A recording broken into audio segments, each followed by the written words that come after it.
my name.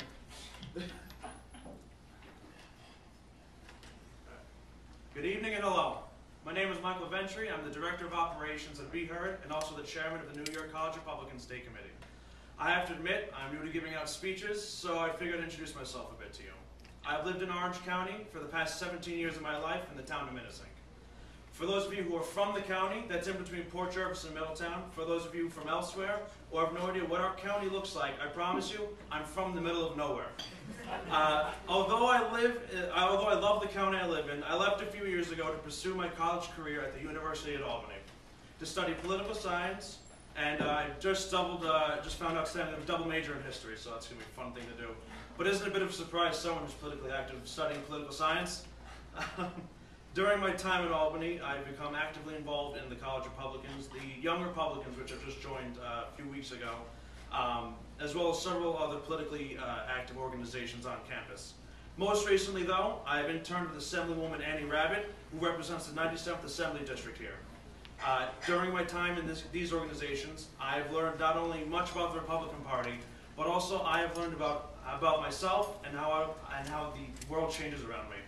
What I see in the world around me is an America very different than the one I grew up with only a decade ago. Only 10 years ago, our nation's attitude was so universally different that I doubt I would believe if you told me today what it was like today. I grew up in the 1990s as a child during the post-Cold War era when the United States was on top of the world. It could do no wrong. And my father told me that our nation could never be attacked by anyone else. Of course, this all changed after the horrible attacks on September 11th. And we learned that the United States was not the invincible power we thought it was. Post 9/11, I saw a massive surge of patriotism that I at the time doubted would ever end. Of course, these were just childish fantasies. In the ensuing years, I've seen our nation go through 2 wars, a housing bubble, rising unemployment, an economic recession that does not feel as though it has not gone through in the past 3 years, sorry. Yet, there is one problem that I think our nation is facing that takes more priority over any other issue than it has in the past 50 years. This issue is our debt problem. Yes, I know that you're all most likely quite tired of hearing this from your televisions, from the internet, and from just dinner conversations you may have with your family. But I want to hit upon this topic as I feel it is the biggest problem of our time. As we should hopefully all know, our nation is on track to hit the ceiling of our ability to pay off its debts anymore. If we cannot raise the debt ceiling while slashing spending by August 2nd, our nation will, for the first time in history, go into partial default on its loans and not be able to pay for 40% of its bills. What this means is that we face the potential of not being able to pay for our Social Security, to continue paying our veterans, or to pay for the men and women who protect our nation overseas. This is a scenario that we cannot have, as it would mean catastrophe for our nation. Governor Mitch Daniels of Indiana, a man I supported for president who sadly did not run, has put the scenario into proper perspective by saying, the debts our nation has amassed for itself over decades of indulgence is the new red menace, this time consisting of ink. We cannot debate its origins endlessly and search for villains on ideological grounds. But the reality is pure arithmetic. No enterprise, small or large, public or private, can remain self-governing, let alone successful, so deeply and hot as we are about to be. These few sentences perhaps hit home the message that should be delivered to our leaders on Capitol Hill. There should be a message of national unity, on one which we can come to an agreement at the table for the good of all Americans. Yet, as I watch the news, I do not see a country that seems to fully grasp the dire situation we are in.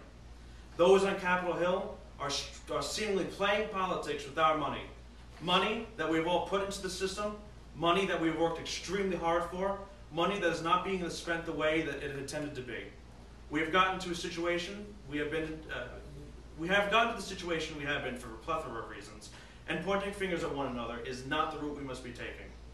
What must happen now is activism from the citizens of this great nation. We need more people in government who come from the middle and lower classes, who own small businesses, who understand the plight of the common man.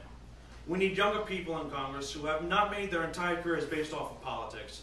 I understand that younger people do not have the experience that older people do, but we live in the same nation as everyone else. We live with the same issues that everyone else has, and we can meet the challenges that we have at hand.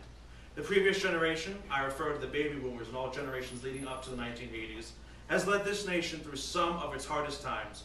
But now, The spending failures of the past are seemingly crippling not only the current generation, but the next few generations of Americans.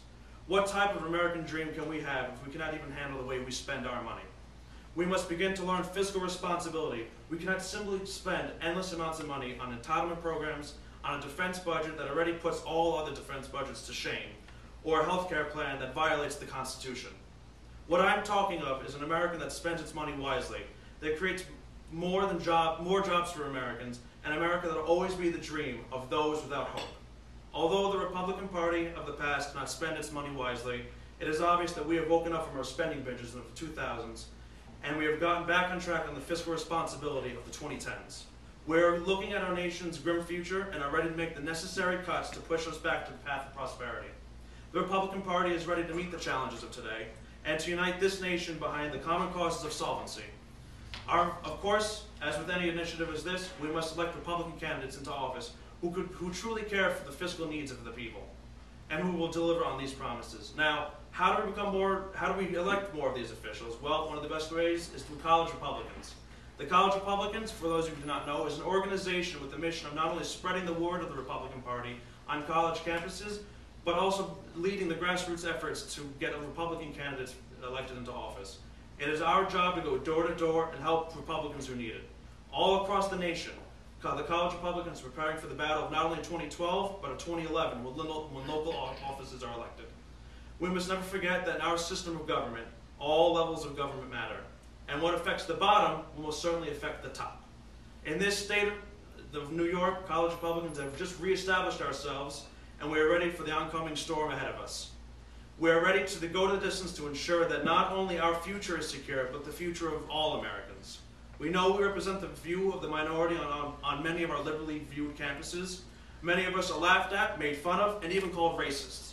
Yet, we go on with our chins held high and promote the views that we know will rebuild this great nation. But we need help in this mission. The College Republicans of this state can help create a better state. The College Republicans of this state have nowhere to base themselves off of. We are not very well known at all, and with your help, we can create a better state federation.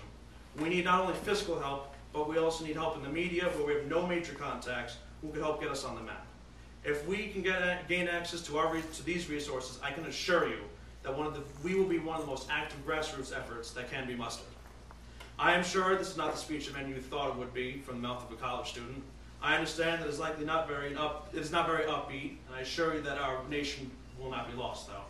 We must always remember that we are Americans. We have been through much in this country, and I'm sure we will likely be through a lot more.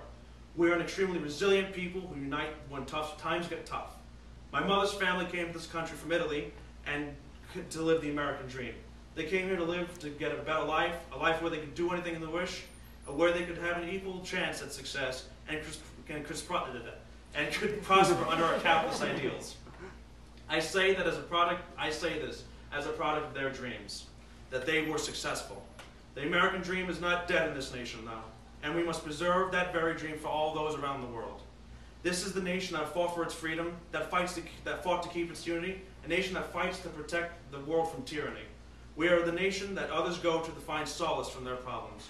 I believe in this nation and for what it stands for.